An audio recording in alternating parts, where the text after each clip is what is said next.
상식과 믿음. 믿음이 없이는 하나님을 기쁘시게 못하나니. 히브리서 11장 6절. 상식과 상반되는 믿음은 광신입니다. 믿음에 상반되는 상식은 이성주의입니다. 믿음의 삶은 이 두 가지를 바른 관계로 인도합니다. 상식과 믿음은 같지 않습니다. 그 둘은 각각 자연세계와 영적 세계와 연결됩니다. 감정적 충동과 영감이 다른 것과 같습니다. 예수 그리스도께서 말씀하신 것은 상식이 아니라 계시입니다. 주님의 말씀은 상식이 다다를 수 없는 곳까지 닿았습니다. 믿음의 실체가 현실로 드러나려면 믿음은 시험을 거쳐야 합니다. 우리가 알거니와 하나님을 사랑하는 자, 곧 그의 뜻대로 부르심을 입은 자들에게는 모든 것이 합력하여 선을 이루느니라. 하나님의 섭리는 어떠한 상황에서도 변화시키는 능력을 지니는데 완벽한 믿음이 성도의 삶에서 실제로 드러나야 합니다. 이 믿음은 언제나 개인적으로 드러납니다. 하나님은 완전한 믿음이 자신의 자녀들을 통해 드러나는 모습을 보고 싶어 하십니다. 이것이 그분의 간절한 소원입니다. 하나님께서는 상식적인 삶의 모든 영역에서 주님의 진리를 보여주십니다. 따라서 우리가 믿는 하나님을 실질적 경험 가운데 증거할 수 있습니다. 믿음은 언제나 예수 그리스도를 최우선에 두는 놀랍도록 활동적인 원칙입니다. 주님, 주께서는 그의 나라와 그의 의를 구하라고 말씀하셨는데 제게는 이해가 되지 않습니다. 그러나 당신의 말씀에 의지하여 나아가겠습니다. 이론적이며 추상적인 믿음을 개인의 믿음으로 만들려면 가끔이 아니라 항상 싸워야 합니다. 하나님은 우리의 믿음을 단련시키기 위해 상황을 조성하시고 우리를 그 속으로 밀어넣으십니다. 그 이유는 믿음의 속성은 믿음의 대상을 실제로 만드는 것이기 때문입니다. 우리가 예수님을 알기까지 그분은 단지 추상적인 존재입니다. 우리는 하나님을 향한 믿음을 가질 수 없습니다. 그러나 우리가 나를 본 자는 아버지를 보았다 라고 말씀하시는 예수님의 음성을 듣는 순간 우리는 믿음을 통해 실제로 소유하게 되고 이때 믿음은 무한하게 됩니다. 믿음은 성령의 능력에 의해 사람의 전 인격이 하나님과 바른 관계를 맺는 것입니다. 주님은 나의 최고봉 세봉묵상, 오늘은 12월 6일 상식과 믿음이라는 제목으로 말씀을 나누도록 하겠습니다. 여러분 주위에 믿음 좋으신 분들 있으십니까? 그분들을 보면 여러분 어떤 생각이 드시나요? 지극히 이성적이고 또 유머러스하며 또 인간관계도 좋은 그런 사람입니까? 아니면 어딘지 모르게 좀 외골수적이고 뜬구름 잡는 이야기만 하는 사람이고 또 사람들과 잘 어울리지 않는 그런 사람입니까? 만약에 믿음 좋은 사람이 조금 전에 제가 말씀드린 후자의 모습이라면 하나님이 그런 분입니까? 무슨 말이냐 하면 믿음이 좋다는 말은 하나님의 말씀대로 산다는 것이고 또 주님을 닮는다라는 뜻이거든요. 그렇다고 한다면 그거 믿음 좋은 거잖아요. 그죠? 그런데 믿음 좋은 사람의 모습이 아까처럼 외골수적이고 뜬구름 잡는 이야기만 하고 또 사람과 전혀 어울리지도 않는 만약 이런 모습이라면 하나님의 말씀도 그런 거고 또 주님의 모습 또한 그런 것이라니 이건 뭐가 잘못되어도 한참 잘못되어진 거 아니겠습니까? 여러분, 믿음이 좋다라는 건 그런 게 아닙니다. 믿음이 좋다라는 건 지극히 이성적이고 유머도 많고 또 사람과의 관계도 굉장히 좋은 그러한 삶인 거예요. 물론 그렇다고 해서 지극히 세상적이고 인간적인 모습으로 살라라는 말은 결코 아닙니다. 제머스는요, 오늘 묵상을 이렇게 시작을 합니다. 상식과 상반되는 믿음은 광신이고 믿음에 상반되는 상식은 이성주의라고요.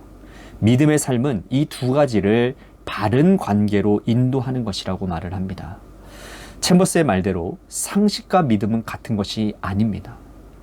이 둘은 각각 자연세계와 영적 세계를 연결한다라는 거예요. 감정적인 충동과 영감이 다른 것과 같은 거라는 거죠. 그렇습니다. 분명 상식과 믿음은 달라요. 다릅니다. 자연 세계와 영적 세계가 어떻게 같을 수 있겠습니까? 감정적인 충동과 영감이 어떻게 같을 수가 있냐고요. 그러나 그 둘의 관계가 완전히 동떨어진 것은 아닙니다. 무슨 말이냐면 믿음이라고 해서 비상식적이고 비이성적인 것이 아니다라는 말이라는 거예요. 예? 오히려 믿음은 상식을 초월하고 이성을 초월하는 영역입니다. 챔버스는 이것을 이렇게 표현해요. 하나님의 섭리의 연금술은 이상적인 믿음을 변화시켜서 현실적인 실체가 되게 한다고요. 그러면서 믿음은 언제나 인격적인 차원에서 표현된다라는 거예요. 자, 하나님의 전반적인 목적은 이상적인 믿음이 주님의 자녀들 안에서 실체가 된다라는 겁니다. 자, 믿음은요, 분명히 영적인 겁니다. 그러나 그 영적인 것이 현실의 삶에 나타나지 않는다면 그 믿음이 무슨 소용이 있겠습니까? 믿음이라고 하는 것은 단지 천국만 가기 위한 것이라면 그거는 반쪽짜리 믿음밖에 되지 않는다라는 거예요. 제가 자주 말씀드리는 것처럼 여기서부터 천국의 삶을 살아야 저 천국에 갈 수 있는 겁니다. 그런데 여기서 천국의 삶을 살려면 믿음 없이는 안 되는 거예요. 저기의 삶은 여기의 삶으로 가져와야 되는데 그것이 믿음이 없이는 안 된다라는 겁니다. 하나님께서는 상식적인 삶의 모든 영역에서 주님의 진리를 보여주신다고 챔버스는 말을 합니다. 따라서 우리가 믿는 하나님을 실질적 경험 가운데서 증거할 수 있는 겁니다. 그렇습니다. 믿음은 우리들의 삶과 동떨어진 것이 아니에요. 삶에서 하나님의 뜻에 맞게 사는 것, 그것이 참된 믿음의 삶이라는 겁니다. 사실 이 땅에서 우리들의 삶의 기준과 가치관은 죄로 물든 것들이 대부분입니다. 그렇게 사니 사람들의 삶이 점점 피폐해지고 어두워져 가는 거죠. 그러나 하나님의 형상대로 지음받은 우리가 하나님의 말씀의 원리를 붙들고 그 말씀에 순종하며 살면 여기서부터 천국의 맛을 보며 살 수 있는 겁니다. 그게 진짜 믿음의 삶이에요. 상식을 초월한 믿음의 삶인 거죠. 믿음은 언제나 예수 그리스도를 최우선으로 두는 놀랍고도 활동적인 삶이라고 챔버스는 말을 합니다. 그리고 그런 삶을 위해서 머릿속의 믿음을 인격적 소유로 바꾸려면 가끔이 아니라 항상 싸워야 된다고요. 맞습니다. 죄로 물든 이 세상에서 건강한 믿음, 올바른 믿음으로 살기란 여러분 그리 녹록지가 않습니다.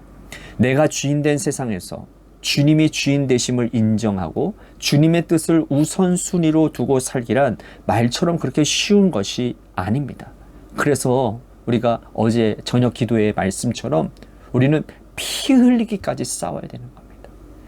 투쟁해야 되는 거예요. 내가 주인 되려고 하는 그 옛자와 주님이 주인 되심을 인정하려는 그 성령님의 인도하심 가운데서 우리는 피가 나도록 피 흘리기까지 싸워서 이겨야 되는 것입니다. 하나님은 우리의 믿음을 단련시키기 위해 상황을 조성하시고 우리의 그 속으로 밀어 넣으신다고 챔버스는 말을 합니다. 우리 안에 남아있는 죄의 찌꺼기를 씻어내고 바른 믿음을 세워가기 위해서 주님은 우리를 훈련시키신다라는 거예요. 챔버스가 오늘 묵상을 이런 말로 맺고 있습니다. 믿음은 성령의 능력에 의해 사람의 전 인격이 하나님과 바른 관계를 맺는 것이라고요. 사랑하는 성도 여러분, 우리 건강한 믿음, 올바른 믿음을 갖고 삽시다. 자주 드리는 말씀처럼 신앙생활은 말 그대로 생활입니다. 생활. 내 삶과 동떨어진 믿음은 건강한 믿음도 올바른 믿음도 아닙니다. 바라기는 여러분들의 믿음이 주님이 인정하시는 온전한 믿음이 되어서 세상 물결을 거슬러 올라가며 오히려 세상에 선한 영향력을 미치며 살아가는 아름답고 복된 삶이 되시기를 주님의 이름으로 간절히 축복하겠습니다. 아멘.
you.